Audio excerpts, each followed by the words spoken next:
right, what's going on, fellow reef builders? I'm Jake Adams. My co host is Mark Vanderwall, and we are here with another episode of Reef Therapy Sessions to cure what ails you. The thing about names and terminology, it's gotten out of hand. It's It gotten really, crazy. it's gone out of control. And we have a lot. Like I've been making a list in my head probably for years on just everything that is being named wrong. And it goes so much further than you would even think, than I would think. But we have a real issue in the aquarium hobby with calling things what they actually are. Yeah, I think it has repercussions long term. When you think about somebody that's new in the hobby and they're trying to make sense of it all, or even in my case, I've been in this hobby, I guess longer than many hobbyists. Not all, I mean, but typically the people I run into have only been into it for a few years, and there's a disconnect from what I was accustomed to some of the lingo and the conversations that happen today where I'm trying to make sense of what the hell they're talking about, and Right. I give up. I retreat. Yeah, absolutely. I think at the end of the first reef therapy session, after we hit record, we both kind of realized that some of the more established reefers have just kind of receded from the spotlight because we are collectively being drowned out by this inverted experience pyramid where there's a lot more newer aquarists who just kind of take a name and run with it. But you have my list that I sent you, so you know what we're going to. Yeah, let me pull that up. All right, so we're going to start out with something easy. It's a little bit less about the names, but this is kind of a fun one. I was chasing pH in my system, and I had a big old barrel of Cheatomorpha that was growing, and it grew a certain way. And what I was doing is I was dosing sodium hydroxide into my drains so they would concentrate at the sump. And if you don't know, sodium and potassium hydroxide are very caustic, very high pH additives that no one should ever be using. It's like really dangerous. And it took, like so many things in the reef aquarium hobby, it literally took me weeks to realize that's how I killed off my Cheatomorpha. And so I'm like, oh yeah, whatever, no big deal. I'll just get some new Cheatomorpha. And the replacement Cheatomorpha that I got was nothing like the strain that I had been growing. And I feel like that's just a topic of conversation that is not had in the aquarium hobby nearly enough. Do you have any experience with like Cheatomorpha scrubbers or just kind of growing keto in a chamber or something? Yeah, it's funny when you brought that up with me. It made me wonder if I had given up on keto because of what you are actually experiencing right now, where I have a good memory of growing some really crazy, stringy, takes over your whole Yes. compartment keto. And then, I've ended up either killing it or Losing it. Or, yeah, and then you go order some online, and then I ended up with this really dense spirally ball, and I thought, okay, well, that's just how it was grown. Maybe it was grown in a reactor, but I'm going to put it in my sump now, and it's going to turn into the other stuff. And then it didn't, and I actually, full admittance, had trouble growing it, so I Yep. gave up on Yep. keto, and I went back to Calerpa. Yeah, I think so. There's two. Let's back up. There's over 70 species of Cheatomorpha, and some of them are temperate, some of them are thick and actually grow on rocks like we're used to. But within the aquarium hobby, there's at least three different varieties. Two of them I think are Cheatomorpha, and the third one I think is actually a different genus because tangs will eat it. But just kind of follow up with what I was saying. So I got that it was replacement Cheatomorpha from some random person, and I put it exact same conditions that my old Cheatomorpha was in, and it just stunted. It didn't grow like it used to. It wasn't stringy, and I started suspecting that it was a completely different variety. So I went ahead and I found some of the old strain that I was growing, and now I literally have them growing side by side with just different amounts of light. And for sure, the stringy stuff, which I call fine, is grows way faster. And because I have it spinning, it kind of wraps around itself, and so it shapes itself to the container way more than the thicker stuff that I called Brillo. And it's astounding. It's just like totally mind blowing that we have these companies that are providing Cheatomorpha or Algae Barn. We have companies that are providing Cheatomorpha reactors. Pax Bellum is a huge one, and they talk about the trace elements that you need to make them fill in the gaps of whatever they're missing. And 5 years ago, if someone had told me, "Oh, there's all these different varieties of Cheatomorpha," I probably would have been kind of dismissive. But now I have them growing. Yeah, I would have been skeptical, but like, "Oh, that's just a product of the environment in which it is grown." But now I have them growing side by side, and the stringy stuff has a lot more light, grows a lot faster, is thinner, it doesn't twist and turn like you described. And then I have the other stuff, the Brillo Cheatomorpha, in its own little spinning chamber with a little bit less light. It just grows slower, So I think the stringy stuff, the fine Cheatomorpha, is probably a lot more suitable for really aggressive nutrient export applications. And then the Brillo stuff is probably a lot better if someone wants to have a token algae scrubber and just throw a little bit of this Brillo stuff, because it's really durable and it'll grow slowly under low light. But as far as like nutrient export, man, it's all relative to how much you throw away, right? Yeah. It's only how much you pull out of the tank. And just by looking at the growth rate of the fine versus Brillo Cheatomorpha, it might be 10-1. It might be. I'll probably harvest the fine stuff 5 times before I even harvest the Brillo. It's really interesting to me that you've had that correlation, because like I said, I gave up on it. I couldn't explain why I had issues with it, or why I didn't have issues with it in the past, and then suddenly I did. And I did all kinds of things to try to tweak it. Right now, there's all these elixirs you can buy to, with iron fortification or whatever, to try to. Brightwell Aquatics Keto Grow. Yeah, there's one. I think Kent Marine has one from Macroalgae as well.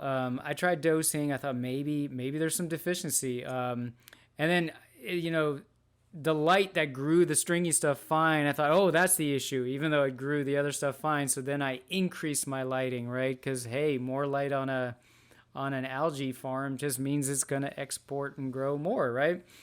And then I just gave up on it, man. I just said, you know what?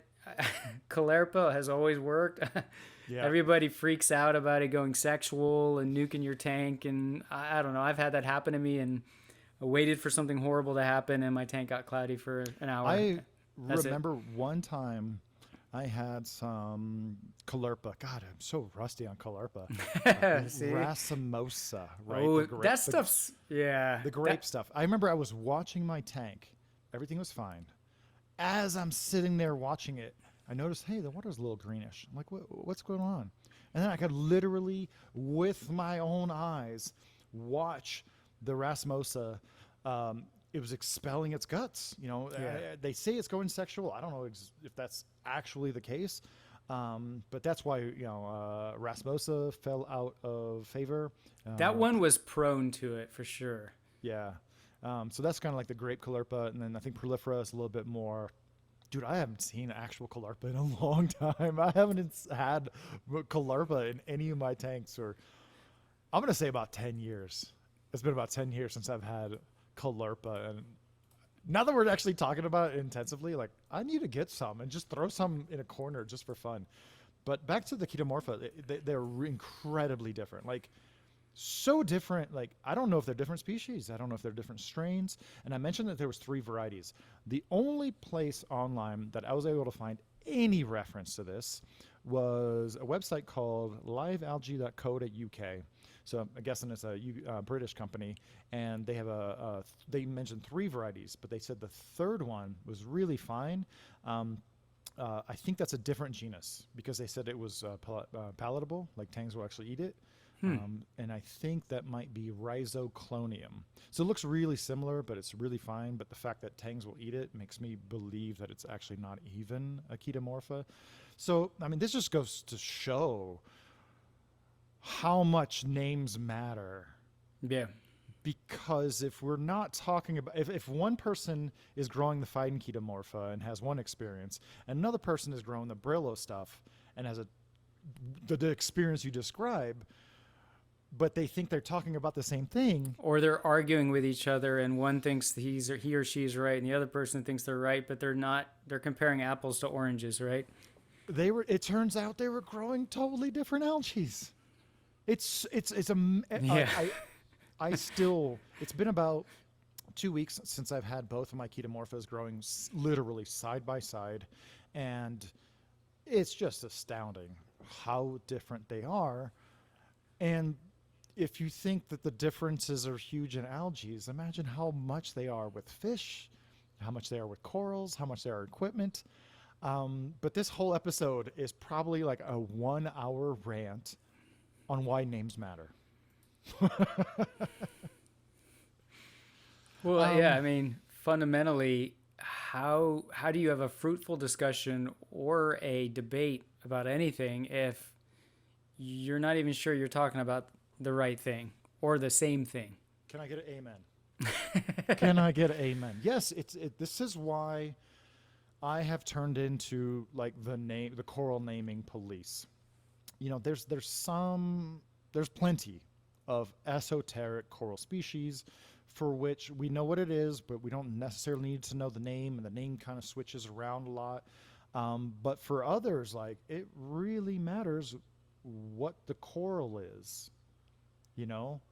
So I have a nice long list. And let's just start off, before we get into, like, coral identification used to be really hard, right? But now you have, let's say, 1 million or 10 million global reefers looking at this stuff.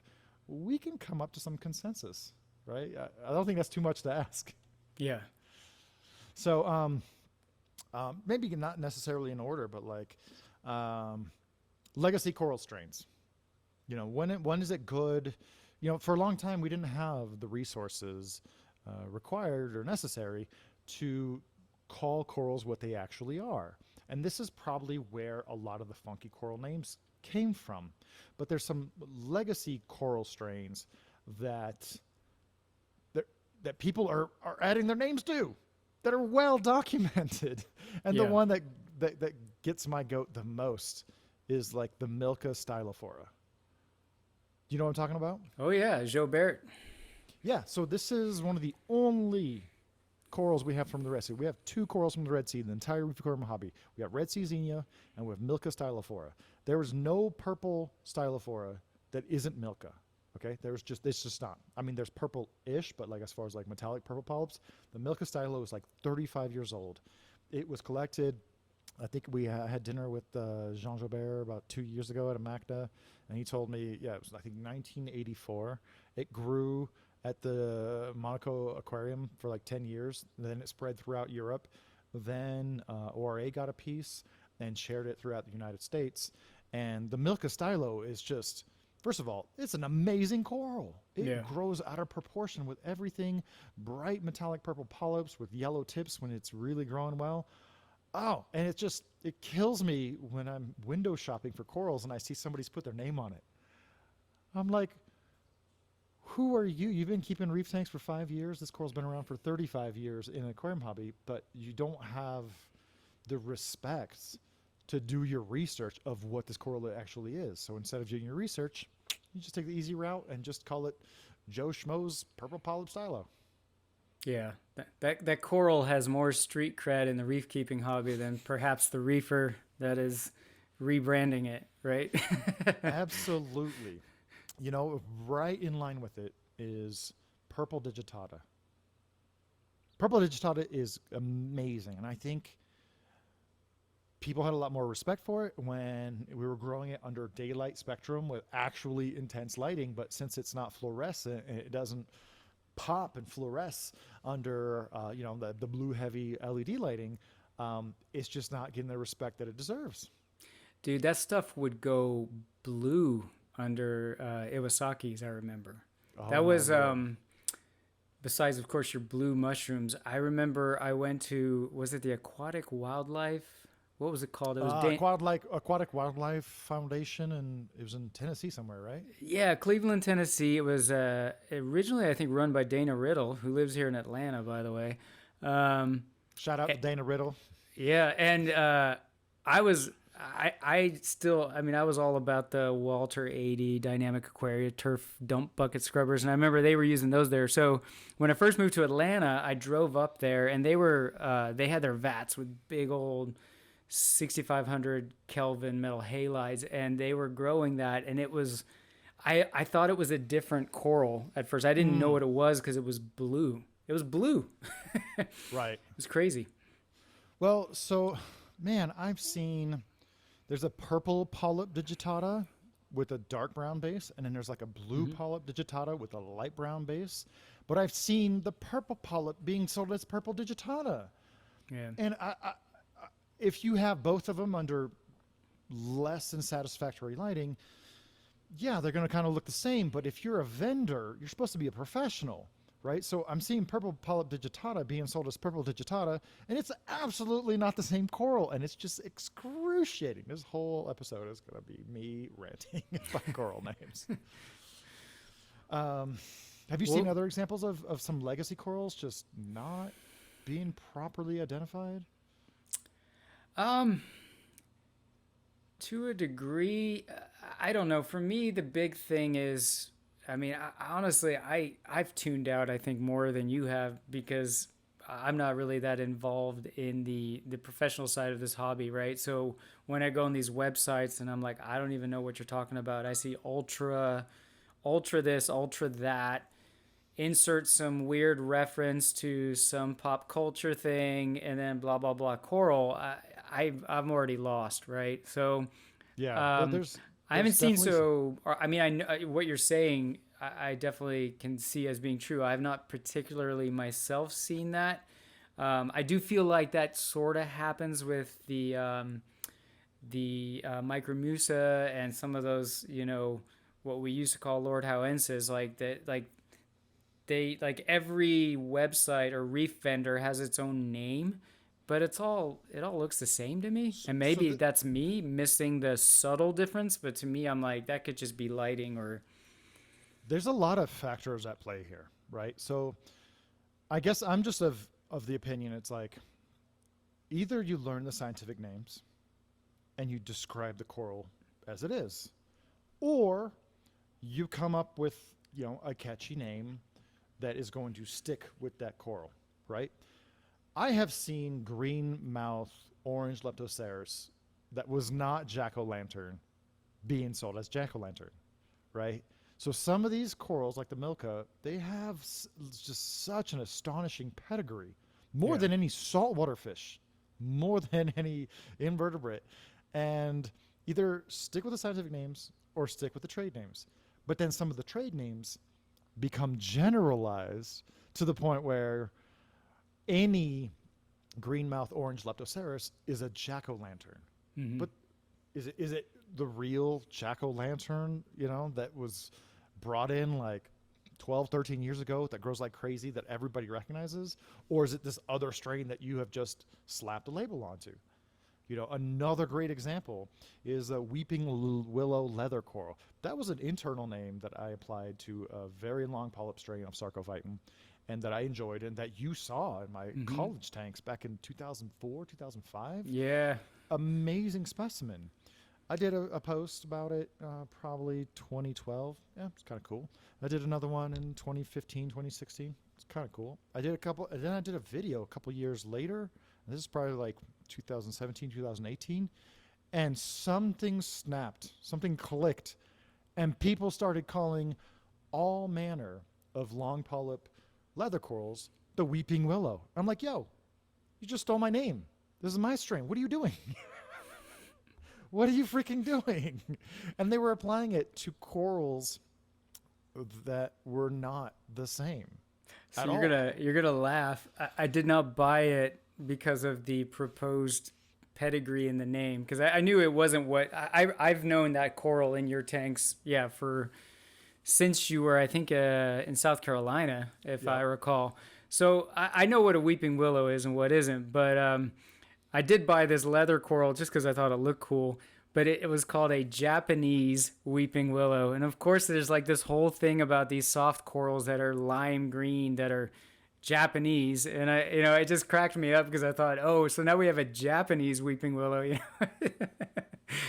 Um, So it's a that's pretty okay. coral, but I mean, the polyps are nowhere near the extension of like the coral Mhm. that you had. I mean, it's So what is the hobby to do? Like collectively, do we stick with trade names, and is that supposed to be applied to specific strains, or is it just like a free for all where just the names don't freaking matter? Purple monster, green slimer, langside cap, purple people eaters. There's a few corals. There's a few corals that have been around the block for like 20 years whose names stick. They absolutely stick. But I don't know that some of the stuff just gets like recycled a little bit more. And again, I think it's because of this inverted experience pyramid where you have a lot more newbies than old timers, and they're messing it up for us, man. They're messing it up. yeah. For me, those old coral names that had nicknames, I feel maybe it's not true for 100%, but I feel like the majority of those organically came about. Mm-hmm. Where everybody Mm-hmm. starts having to reference a specific coral, like, oh man, you got to get a piece of that, Lang cap, and people are, Because you know how it grows, you know how it looks, and yeah. you can compare notes because someone across the country or across the world could have the exact same strain, and you can really, compare and contrast what you're doing and your results. Correct. Yeah, I agree. And I think what bothers me now is it's a way to hype a coral or assign additional value to the coral. Right? It's part of the hype machine, I think, and that's what bothers me because maybe there is something super special about the coral that you're selling, right? Maybe you've not seen, I mean, it's one thing to hijack other corals' names and say this is the same as that, but it's yet another thing to come up with your own name for some coral so you can hype it up. And maybe there's something legitimately cool about it, Mm-hmm. but let that organically develop, right? I That's mean, Dude, that's awesome. That is exactly one of the points I have a little bit lower down. But I guess just one more last point on the Willow saga because it was burning me up, man. I saw a company selling an Ora weeping willow. So first of all, Ora does not have a sarcophyton that they call a weeping willow, and they were throwing the name on a Pacific strain of the large polyp sarcophyton that's already been around for 15 years. But if yeah, they call it Ora weeping willow and you Google that and you can't find anything, it was like, oh my God, it must be a new release, must be something super rare. I got to get it. And so there's a certain degree of dishonesty if you're taking my name and slapping it onto some wild corals you have just because it's a catchy name, but we're losing information when we don't stick to certain trade names, I think. I agree. Um, is there a story to your coral, right? I mean, and do people actually know what the backstory is on some of those older corals, right? The purple monster, Steve Tyree, right? Never heard of them. Yeah, but no, you're right. We are losing that heritage. It's one thing to get a beautiful coral and put it in your aquarium, and it's like another thing altogether when you see that coral in your aquarium and you can imagine 30 years of aquarium growth that have happened in countries and continents that you will never see. But when you see that coral, just it's had a journey. So Right. it's definitely some of these older school corals. Like we need to respect those legacy names. But I totally agree with you about some of the organically created or organically formed coral names. I only very recently started to put names on some of the corals that I have, And I only name corals that I've had like 20 years or more, and corals that I collected myself. But it's not like, oh, I collected it, let me name it something. I just get tired of being like, oh, that's my Acropora tortuosa. That's very similar to the California tort, except, so I just started calling it Immortal Tort, because it has a nice ring to it. But, oh my God, I just keep looking at this list and, but back to that hype machine, I saw a vendor. They were selling a kind of a teal Calistrea candy coral, aka trumpet coral. They were calling it neon, but it was the teal variety. Do you know what they were calling the actually neon variety? Ultra something? Radioactive kryptonite. Like, we didn't need that. No. We did it just, call it like a beautiful blue-green coral, and then the other one is a normal neon. There's certain corals, like Endophilia, that even Julian and myself and Vincent Chalias have a very hard time to nail down. It's like this weird in-betweener coral that kind of straddles Cinerina and Acanthophilia. So I don't hold it against anybody when they call it Endophilia a Cinerina. Like, okay, fine, whatever. It's kind of a weird one. But the new species designation for Acanthophilia came out around the same time as the change of Acanthastria lordhowensis to Micromusa lordhowensis. And the thing is, all you had to do is cut off the acan part, right? Because we called them acan lords. It's not asking too much to just call them lords. You will not confuse them with any other coral. Yeah. Some of that actually is, it's not everyone's fault. Australia is, predominantly the source for Micromusa lord corals, but they haven't recognized the species designation of Micromusa. But if you put a lord next to a real acan, the acan is going to sting the lord to death, right? So if you think that your acan acanata and your acan lord are very similar and can coexist, you're going to end up with just the actual acan because it's going to eat and digest your lord coral. This is one of those reasons why I'm like such a stickler for some degree of sticking to the coral names. Well, so from a Latin to common name, I do play devil's advocate there a little bit in the sense that I butcher Latin names, right? That's fine. Lord is not hard to say. No, and I mean, my memory is shot half the time where, I'll draw a blank on a coral where I'll remember the common name of that coral, but I may not always remember the Latin name of the coral. That's fine. But I guess you don't need to add a bunch of adjectives to the equation, right? Like I don't mind somebody calling it a trumpet coral, right? I know exactly what they're talking about. If they say fox coral, I know what you're saying. Like I know what you mean when you say fox coral. But when you say, oh, this is the ultra tangerine, whatever, radioactive fox coral, like I don't know what you're talking about anymore. Right. Well, if you go to the grocery store, I don't think you can find vanilla yogurt, vanilla ice cream, right? It's going to be whole bean vanilla whiteness, like even the chocolate, it's like dark chocolate silk ice cream. And so this is a little bit on the consumer, right? Some of those crazy coral names, because I did a stint at Unique Corals and I distinctively remember like putting up, small maricultured colonies of Millipora, no name, just, hey, this is an Acropora millipora. It's pink. You can see the picture. No problem. And it was like, I don't know, $120 for a small colony, and it wouldn't sell. Take that same colony, chop it up into 10 pieces for like 60 to $80 a piece, give it a funky name, and it sold out like that. It was incredible. So it's definitely a little bit on the consumer.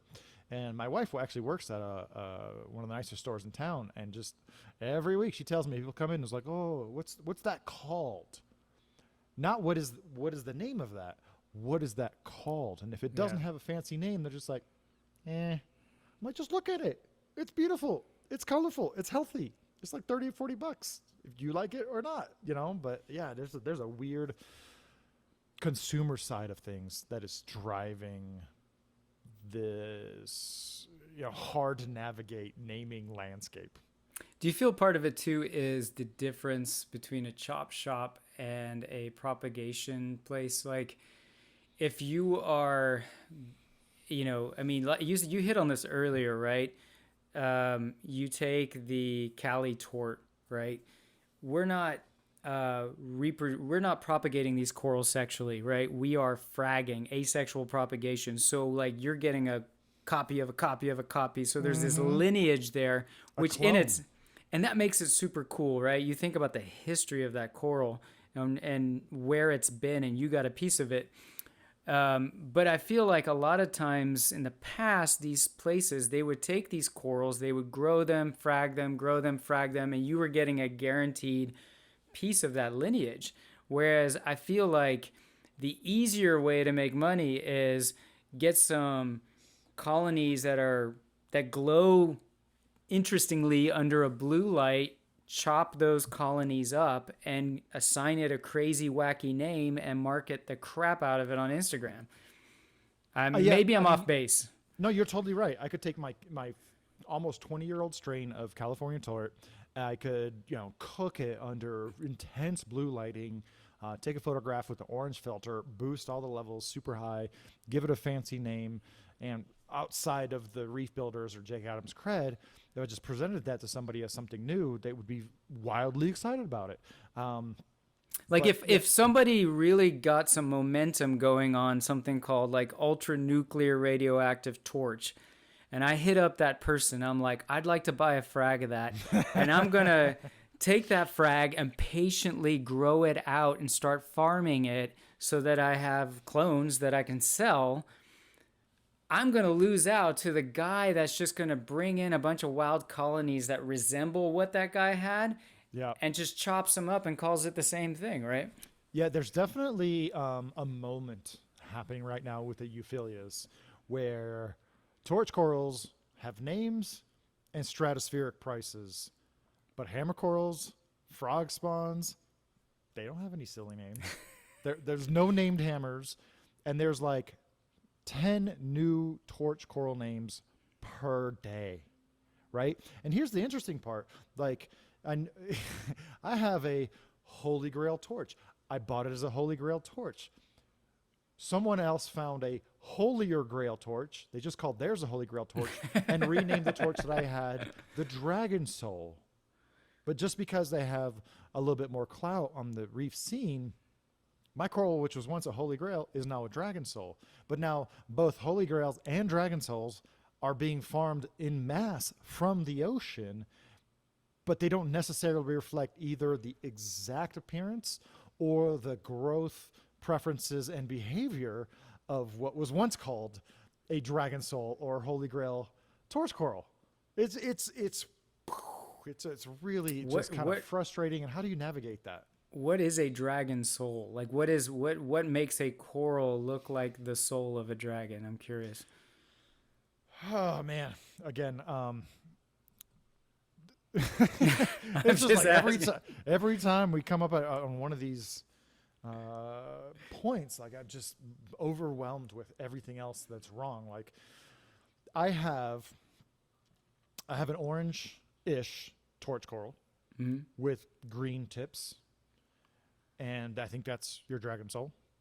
But I have another one, which is also orange with green tips. And I can't describe it to you, but if you looked at them, they are different, right? So like the Dragon Soul is a little bit more orange and the green's a little bit more confined to the tip. But I have this other one where the orange is a little bit more yellow and the green tip kind of bleeds down onto the tentacle a little bit more. But if I describe them to you as I did, they're kind of the same coral, but when you see them right next to each other, the Dragon Soul is arguably more colorful. And so same thing with these so-called Holy Grail torches, which are, man, they're coming in by the hundreds, if not thousands every week. Dude, I cannot wait till the fall. and maybe like this time next year, I'm going to buy so many affordable torch corals and rainbow tenuous corals, but I don't even care what the name is, man. But like they are being produced in such high numbers by coral farmers in Indonesia. Like those things are not going to be worth anything unless you really subscribe to the hype. If you have an orange lobophilia, there's a 99% chance that it's not at all a lobophilia. It superficially very much resembles a lobo, but just like the Lord issue, if you put one of these Acanth pachyceptas next to a lobo, it will sting the bejesus out of it. The first one I ever got, I actually bought on eBay as an orange scoly over 11 years ago. I still have it. That thing has killed so many corals over its lifetime. If you have an actually orange lobo, that to me is incredibly rare. But here's the thing. Before the taxonomists like kind of sorted out the morphology and the genetics of Acanth pachycepta, the wholesalers, they knew that you don't mix the orange lobos with all the other lobos. They knew it, like functionally, behaviorally, aggressively, you don't mix them. And so this is one of those times where like knowing the actual name of the coral can give you a lot more information. You know, if you searched up orange lobo, you're not going to find the same kind of information as if you search up Acanth pachycepta. So like, I know there's a part of our audience that is going to think we're just a couple older timers, because we're not that old. Get off my lawn. Yeah, exactly. We're going to think we're raving and we're just ranting, but there is a lot of information to the names of the corals. So that's Acanth pachycepta, Platygyra. Like there is Platygyra in the reef aquarium hobby. It used to come a lot more from like Fiji and Tonga before Fiji shut down, but almost all of what is being chopped up, fragged out, given silly names, is Paragoniastria australiensis. So this was a Goniastria, but now it's in its own genus because it's kind of scribbly like a Platygyra. But same story as Acanth pachycepta. It will sting the bejesus out of anything you put next to it. Platygyra doesn't do that. And it's just that I do know that Australia recognizes australiensis, Paragoniastria. And so like, where do you get off selling a premium strain of this Paragoniastria as Platygyra and robbing your customers of that actual information? Yeah. I think it should come with the territory if you're in the business of charging large sums of money for coral online. Yeah, I mean, I guess I don't like to call anybody out, but like last week, Live Aquaria posted a Christmas checkerboard wrasse. And I just lost it, man. I just lost faith in humanity because I'm like, Live Aquaria is supposed to be holding the line. And if you don't know already, there's Christmas wrasses and there's checkerboard wrasses. And they're very different fish. They grow to different sizes. And if a buyer looked up a Christmas checkerboard wrasse, they would find no information about it. If you looked up Christmas wrasse, you would find plenty of articles, checkerboard wrasse, plenty of articles, and you could learn about those fish. But the moment you just arbitrarily call it a Christmas checkerboard wrasse because more names equals more money, that's not fair, man. That is not fair. Like, what other industry could you sell bananas up as pineapples? Or call it a banana pineapple? Yeah. Am I just losing my mind over here? No, I think, it's funny how taxonomy is very important in, let's say, the freshwater side of the hobby, right? And when they do add descriptors, they're often affiliated with geography, right? Yes, which makes it interesting. The river, where they were, it's descriptive. It gives you information, right? When you call something a Christmas checkerboard wrasse, you were robbing that person, the buyer, of information. When you call something a weeping willow to toadstool that it's actually from ORA, that has nothing to do with the willow, you're robbing somebody of that value. and understanding the heritage and the lineage of that particular coral. Like, for example, you couldn't get by, like, no one would let it slide calling an alveopora a goniopora or vice versa. Right. But why is it okay to call a cycloceras a fungia? There's almost no such thing as an orange fungia. There's almost no such thing as a very colorful fungia. Virtually every disc coral sold in the hobby is cycloceras. Right? They're very different genera. And if you think you have a fungia, you think you have a reef coral, but cycloceras is not so much like the reef coral that we associate it with being, because cycloceras is coming from like really protected waters, whereas fungia is like a lot more light, a lot more energy. And I understand that all cycloceras are pretty much recognized as fungia by the CITES committee that issues the permits. And so that's where you have these different levels of confusion. But by now, by now we should know better.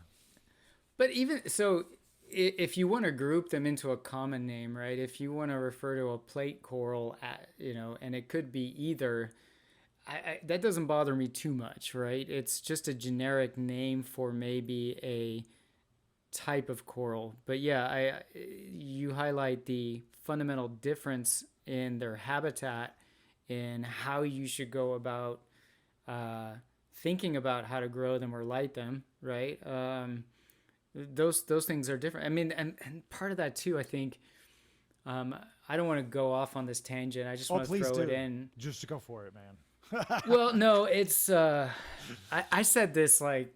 I remember saying this on like a Reef Central post long ago, and people gave me crap for it. But it's just like, I wish more reef keeping hobbyists enjoyed scuba diving, because that's a whole nother topic. Right. That's why I don't want to go there. It goes back to like, there are different reef zones and habitats, and it's just and there's some fun and fascination about seeing where these different corals dominate and grow or are less abundant. And yeah, anyway, that's a different tangent. But in the reef aquarium hobby and industry, it is not acceptable by any measure to call a monopora an acropora or an acropora a montopora.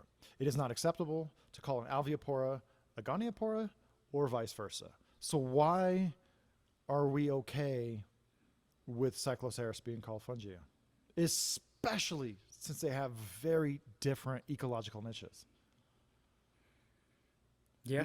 I think there's the fraction of reef aquarists who have been scuba diving and seen these corals in the ocean is way too small. But it's like, all right, I want to keep going. Chalice corals. Chalice refers to a shape, right? But that can apply to Echinopora, Echinophilia, Oxypora, and Mycedium. Echinopora less often, unless it's kind of it's like the newer newbies who are going to call that a chalice coral. Right. But Oxypora grows super fast and is much hardier. Echinophilia is the most beautiful ones that you see. And Mycedium is much hardier and aggressive. Right? I believe that rarely I'll throw out somebody's name on there, but that Jason Fox Raja Rampage is one of the best corals of all time. Bright green, bright yellow mouths, edged in black, grows almost no matter what, especially if you don't overlight it. It has nothing in common with your alien eye chalice or your watermelon chalice Echinophilia. And it's just, when you generalize the chalice corals like that, you really lose a lot of information about the coral's growth habits, its behavior and aggression towards other corals, and its preferences in the aquarium. And so, like, this is, that's what this session of Reef Therapy is about. just getting it off my chest one good time. Yeah. Right, so, like, on the flip side, soft corals are really hard. They're really hard to identify. And I've gone back and forth on certain strains with Capnella, Sinularia, Laminalia, And at some point, I just kind of threw my hands up in the air and I gave up. Yeah, that's what I think it was episode 1 we were talking about the lime green Kenya tree, and I went there because I mean, is it a Capnella? I struggle with some of those personally. I'm not good at IDing corals, by the way. As So someone who has taken a lot of deep dives into the literature, the type yeah, specimen for Nephthia is actually a Dendronephthia. It just screws everything up. So I've just kind of given up. All right, Sinularis, yeah, Sarcophytum, Lobophytum, pretty easy to recognize.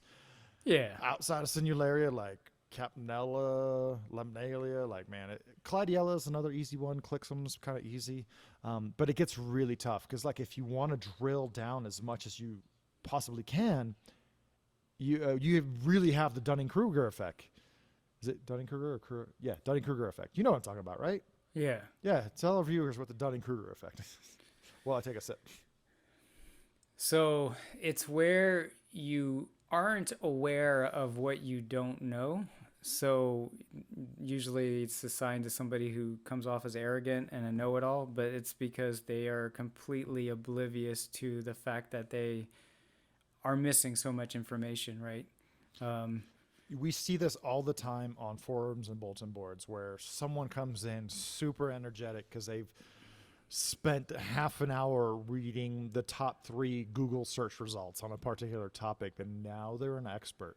But they're taking no consideration into the factual nature of what they actually read. And as you dive really deep into it, you realize that you don't know jack. It's not until you come into the other side of that inverted bell curve that you start developing a small degree of confidence of what you're talking about.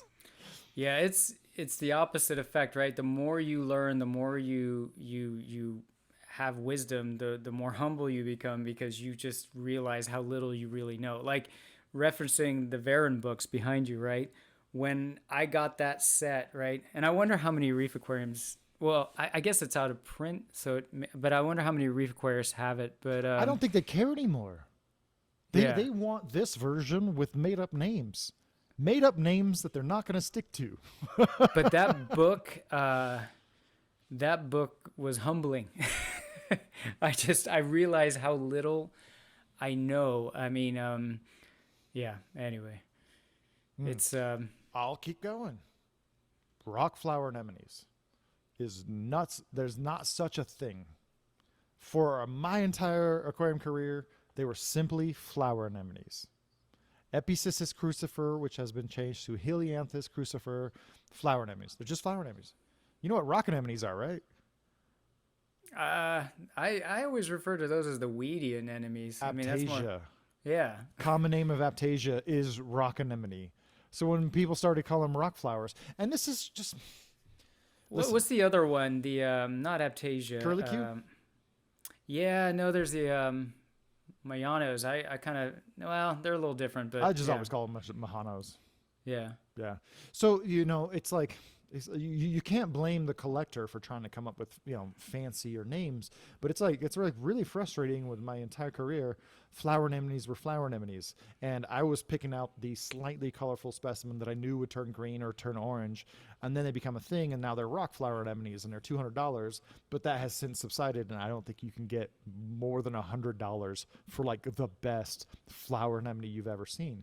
So there's definitely like a industry thing where a collector comes up with something new or that they haven't collected before, and then you kind of come up with this name, and it just starts a trend, right? Because the store will call it what their collector had it listed as on the invoice, and then that just propagates throughout the entire aquarium hobby, and now we're probably stuck with rock flowers for the rest of our lives. I mean, change is all right in some respects, right? But when you're talking about the what's the word? It begins with a P, which covers kind of the identification of species. Help me out, Jake. Cladograms? No. Phylogeny? Phylogeny. Is that the right word for it? That's just how things are related. Okay, so that's not really the identification, but It's not a oh, the skimmers we ran back in the day are better than these new whippersnapper protein skimmers with needle wheels, or it's nothing like that. It's more just these are organisms, right, that have been identified and have been studied, and there's relationships between them and evolutionary history around them, and yeah, like I don't know. That sounds like it For falls me, under phylogeny. okay, Yeah, yeah, it's to me like I think the long term repercussions is, are we going to lose some of that in the hobby? You're not going to lose it in the scientific community, but are we going to lose some of that um, discussion or passion in the hobby, or knowing what the hell we're talking about. or yeah, arguing with each other? You wouldn't call a Tridacna squamosa a Hippopus clam. Like, Right. why is this okay in certain coral names? I get it that coral names are hard, but it's been like 20 years. There's plenty of freaking resources. There's companies that claim to be super professional, and they're just throwing out. I'm not talking about the made up coral names. It's like made up coral name, and then you're calling it Cycloceras fungia. But I don't blame consumers, right? I mean, if you're a new hobbyist, right, I don't think there should be an expectation that you read the 3-volume Varen book and that you can accurately identify an Acropora, species, right? Is that a Millipora versus the only one I could come up with, Cervicornis, but it'll never be a Cervicornis because you're not going to see that one in the hobby. But you know what I mean. But I mean, it was cool to at least put some effort into trying to look in your tank and going, well, what kind of coral? So much fun. Yeah. So much fun. But like, all right, another example. I'm just going down the list. I saw Stenopus zanzibaricus being sold as coral banded shrimp the other day. Zanzibar. That has nothing to do with the typical boxer coral banded shrimp. Like, I get it. Like, some of these creatures have really different names, a lot of common names. Like, this is super normal. That's fine.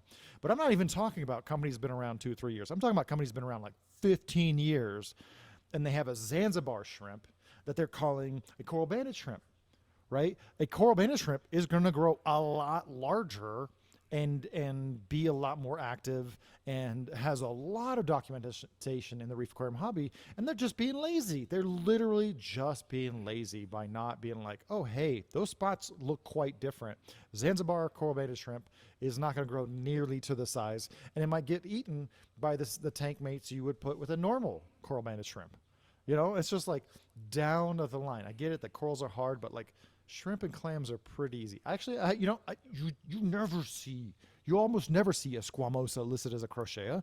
You never see a gigas listed as a squamosa. Like, those people would be heckled out of town. But for some reason, all of this flies when it comes to coral names, and I'm mad. So perhaps a more tangible thing is you and I have a very interesting history with Acropora red bugs. Yeah. And you named them that, so I blame you. But it was like a year or two later, I had them identified by a harpacticoid copepod specialist down to Gastes acroporanus. Mm-hmm.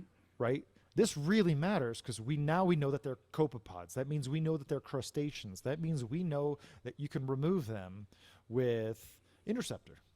Mm-hmm. Right? You remember the entire saga. I do. I think we already talked about this on the first episode. But I've seen... And man, just a side note, remember trying to photograph those things with those old Nikon Coolpix digital cameras, like macro photography? Unless you were like you had pro gear. It was like, I got these little... 1.2 megapixels up in the house. Represent. And now you could do it with like an iPhone. Anyway. But so now it bothers me that they're calling black bugs, Acropora black bugs. Because, first of all, red bugs aren't bugs. They're crustaceans. Therefore, we know that interceptor works. And I did multiple articles on the Haloflocculina ciliates that people are calling black bugs. But if you're just calling them red bugs and black bugs and green bugs and polka dot bugs, like, we don't know anything about this pest or parasite. right? Hmm. If you don't know what the pest or parasite is, which is a big problem, right? Acro-eating flatworms, monopore-eating nudibranch. Like if you don't know what they actually are, what if we called monopore-eating nudibranchs, we just called them white bugs, and we called acro-eating flatworms clear bugs? Like we would just get nowhere. We Yeah. wouldn't get anywhere. And this is why, like, I rally and I implore all of our viewers and our listeners to hold the line with us. I think it was just last year that the acropore eating flatworms were described, like scientifically, Amacusa plana acropore. And also, the Montipore nudibranchs were described. I don't remember that one, but if you don't know exactly what it is, you don't know exactly what it's going to do or how to treat it. But what was awesome, there's this guy who described both of those. He was the first author. I think his name's Adam Wang, and I had interactions with him on the Marine ID group, Marine Identification group on Facebook. So he had the AEFWs officially described, probably working with some other folks, and the same thing with the Montipore nudies. And you know what he did right after that? He did some basic experiments on natural predators, right? So if we lumped all of our coral pests into bugs, we wouldn't know the precise treatment between flatworms, nudies, copepods, and ciliates. This is one of those use cases where like it really matters what you call them.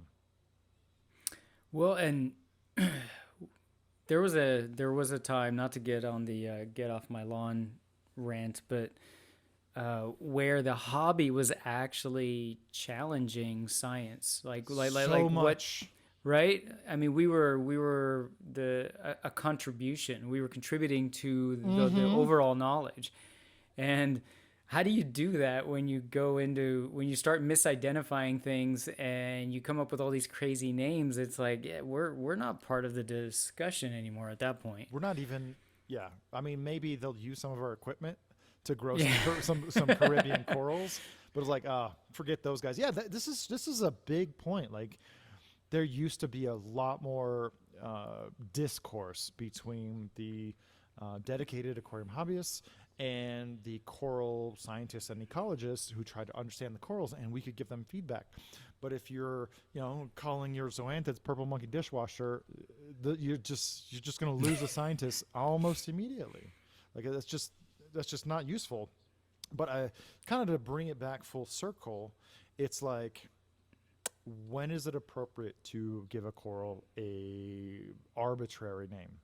I think we already touched upon um, when something comes about organically, purple Hmm. monster, green slimer, lynx eye.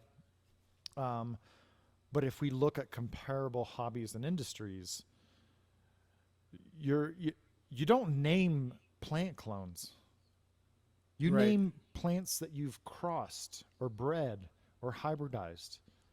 Same thing with the reptile hobby, the herpetologist. I always struggle with that one. You don't name a new ball python strain that you just got. You earn the the naming rights once you've bred it. This is true of horticulture. This is true of reptiles. This is true of dog breeds. This is true of farm crops. And so, as far as I'm concerned, if you discover the strain out in the ocean, like Jason Fox, I'll give him some credit for sure. But you don't discover corals in Los Angeles. You don't discover corals at your local fish store. Every now and then, you might come across a strain that is really awesome and unique, and that's when the organic name comes in. Yeah, maybe it self implodes on its own energy. Where um, I my personal observation is that it's gotten to the point where I just can't keep up with it anymore. I used to be able to um, know what all these hyped up corals are, and maybe most people are caught up and they're keeping up, but I'm not anymore. And I figure like once everybody starts naming all their corals and pumping them up on Instagram, at some point the value of the hype naming loses its efficacy and it starts to Absolutely. implode. And you'll still have the occasional, because it's always been there, right? The occasional crazy coral name. It's going to happen, but maybe it loses its steam a bit, right? Yeah. It's I mean, like every marketing machine, it only works, you know, effectively for so long, and I think Yeah. people just get No, kind of numb to know, it. you're totally right. Right now there's definitely an epidemic of made up torch coral names. Meanwhile, no frog spawn, no hammer corals have a recognizable trade name. Same thing with the rainbow tenuous. Is it actually a rainbow? Like most of these are variations of like pink and green tenuous with a green base and colorful polyps. And the people who come up with the names, unless it's really identifiable, like the Walt Disney, like the Homewrecker, they all are just like this nebulous cloud of colors. And to be honest, man, I've been to some of these companies that specialize in wacky coral names, and they can't keep up. Right? They Right. made them up on the spot, and they have customers who are like really tracking this stuff, not realizing that some of these names get recycled to freshly imported corals. And that's not even like a singular problem. Like it's across the board. It's like, oh, what can I name this coral right now to get 20% more or to sell it right away? And it's really dishonest, and it's really not constructive at all. The last time I had a SBS dominant tank where I was buying corals, frags from all of these coral vendors was 5 years ago, right? And I went out and I blew a bunch of cash on a bunch of frags that all had crazy names. Mm-hmm. I didn't pick them because of the names. I know you I didn't. just I saw pictures and I liked, oh, I like that one, I like that one, I like that one. And I got the little bag and the name was written on each frag. I put them in my tank, and 6 months later I couldn't tell you what the names were. And even if I pulled up the receipt, right, like I wouldn't be able to tell you, like, oh, that, it just was I don't know how people keep up with that. Similar story. About 2 months ago, I went on an SBS buying spree, and I got about 100 frags from probably 8 different vendors. They each had a name on the bag and a list or whatever. I probably threw those out. I don't give a flying hoot what you call it. I really don't. There's one exception, and that is the Lazy's Blue Zing. You saw that story, right? Of the guy who had the classic green bird's nest next to the Ore bird of paradise, which are brooding corals, and they spawned in his aquarium. And so, like, I have all of those corals now. I have the green, probably Seriatopora guttatus, with a very recognizable Ore bird of paradise. And now I have the Lazy's Blue Zing. But, like, as far as I'm concerned, that name is important because that coral probably does not even occur in the wild. Just such a cool coral. Big shout out to Lazy. I don't know what his actual name is, but that's a really cool coral, and that's a really cool story. And there's a few years of details and description tied up with that coral. But yeah, I got a whole bunch of awesome corals from, let's see, Jason Fox, Battle Corals, ACI, Reef Bum, and a handful of others. I could care less what they're called. To me, that is a colorful Acropora granulosa. That's a classic Acropora plana. There's a grafted setosa, easy enough. But hey, here's another tip. You want to come up with some coral names, try to come up with something super creative, right? Like when I come up with coral names, I Google it first. Just to make sure it hasn't been used in any form or fashion, or not even close. So I've got my Starmint candy coral. I've been growing for 20 years. I didn't name my green branchy Wait, hammer. is the Starmint candy the one I've got that Yes. we've been passing between each other for decades? Okay. Yes. And then Now I Starmint have a name for it. Okay. It's an actual candy that kind of really looks like it. It does look like candy, yeah. Yeah. So yeah, I mean, I feel better, don't you? I feel a lot better just getting this off my chest. Well, and I don't want it to come off hateful because I mean, like I was thinking about while we were talking, I was thinking about Aura, right? They've got the red planet, the pearlberry. I'm okay with that because they are, again, that goes back to like propagation versus chop shop. Like if you are farming a very specific strain, right, over and over and over and over, and it's there's consistency there, right? Like I don't mind it so much there, and it's also not like some crazy name, right? I mean, there is something uh there's something okay with that in, I guess, in my brain versus just, I have a hard time believing that all the crap I see on Instagram is on the same level, right? It's just something That's came in, it glows, and so it, you know, no, you're totally right. deserves some kind of That's touching on a naming. point that is perhaps a whole nother episode, like propagation versus chop shopping. But yeah, you definitely see some of these fly by nighters, companies that you know are not going to be in business 2 to 3 years from now, freshly imported Americultured coral. And that matters because if it's maricultured, that means there's thousands of them all over the world. But you picked up one colony and you're going to call it something, but someone else across the country got that exact same genotype and they're calling it something else. So there's something to be said. You know, back in the day, Ore would have grown it carefully, thoughtfully for a long time and given feedback on its preferences and shown pictures of it grown out. Is that too much to ask? Right. Is that too much? I'm sorry, this is not a mother colony. This is not a mother colony. This is barely a mother colony. You know, like grow it out, like have a story associated with the name, like the Lazy's Blue Zing that was spawned into his aquarium, like a aquarium produced hybrid of two different bird's nest strains. Like that's awesome. I would eat that up 100 times over, right? But obviously, there's some people who are just marketing random corals. They just got on their fresh Indonesian shipment. They've literally never grown this coral out. Literally never grown it out. They've just chopped it up. They've seen it has a little bit of potential. Give it 3 or 4 descriptive names and sell it for $500 to $1,000. But I mean, I'll give them credit. It seems to work, right? It's Okay. so for me, this is not an attack on capitalism, right? Like if they're in it to run a business and make money, and this works for them, okay, I'm not gonna. I think I came to the end of my rant list. But the other side of the coin to this is that it is exciting for some folks. It is very enticing for new blood into the reef aquarium hobby. And so there's that side of it where it's like, at the end of the day, we just have a lot more coral diversity. And if a couple grumpy old farts like you and me can kind of look past the name game and just, I feel so much better. I feel like I've got it all out there. I really do, man. I really do with this reef therapy session. If you get past the name stuff. What is the coral actually?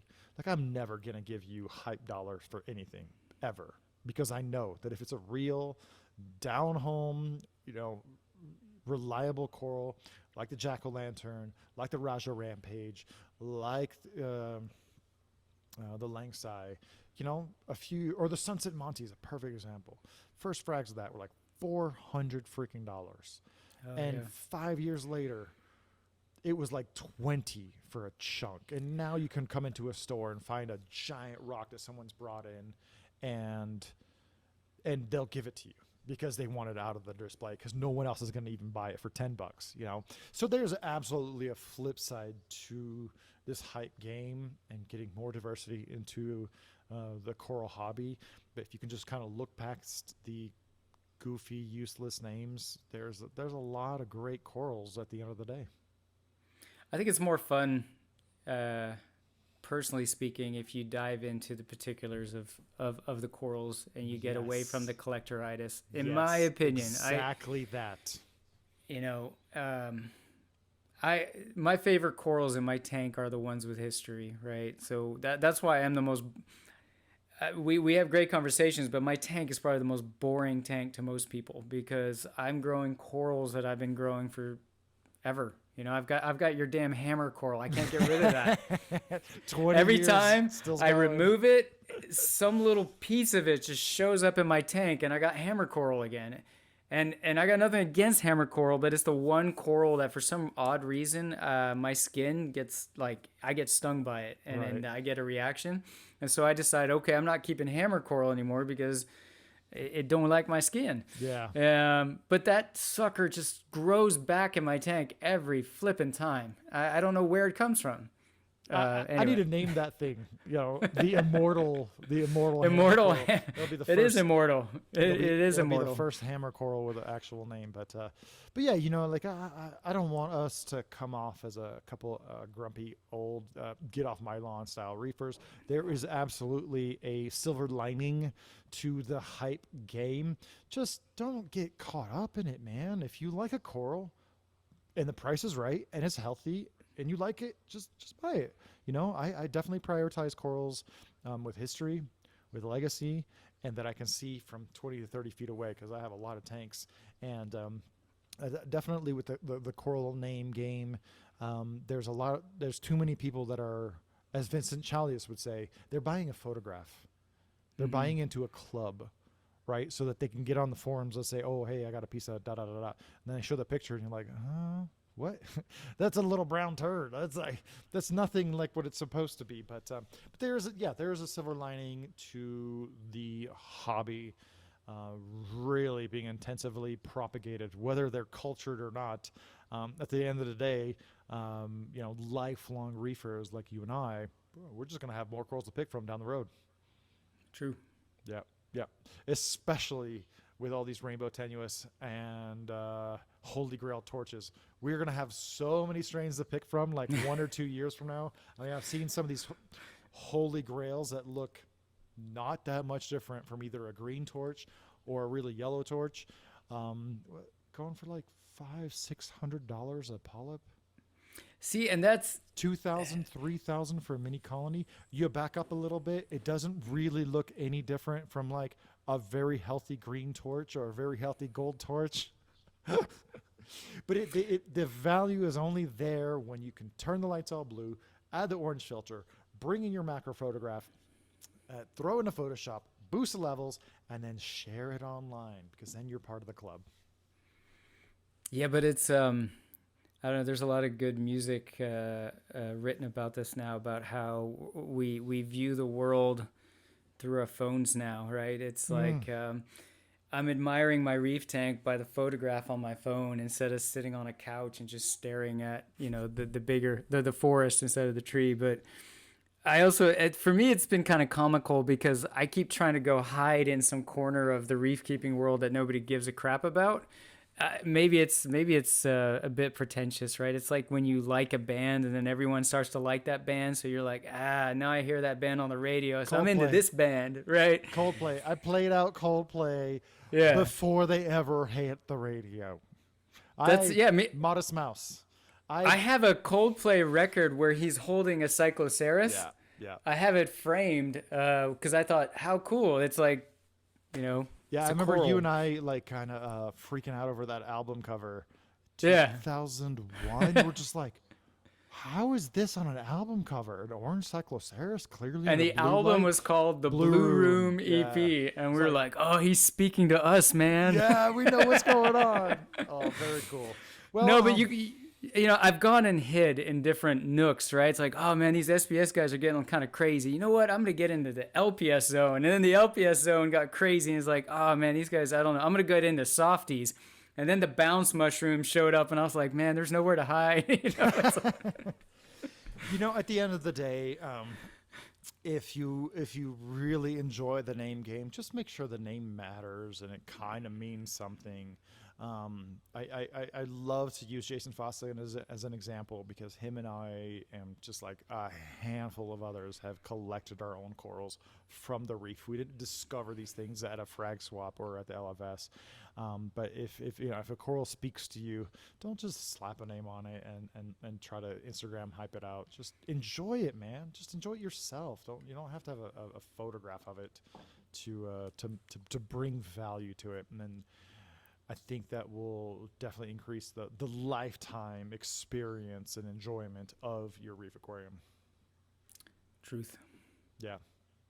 All right. Well, we had a nice back-to-back sessions. This is going to be for next week, but by the time it's published, it'll be this week. But Mark, thank you so much for joining me for another session of Reef Therapy. We're going to get these syndicated in podcast format as soon as we can.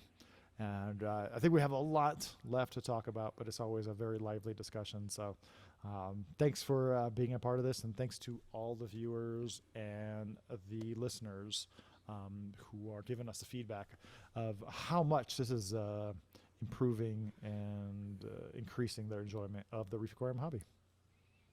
Yeah, thanks again for having me. And yeah, the feedback's been great. Looking forward to any questions or any topics that you guys want to hear us talk about.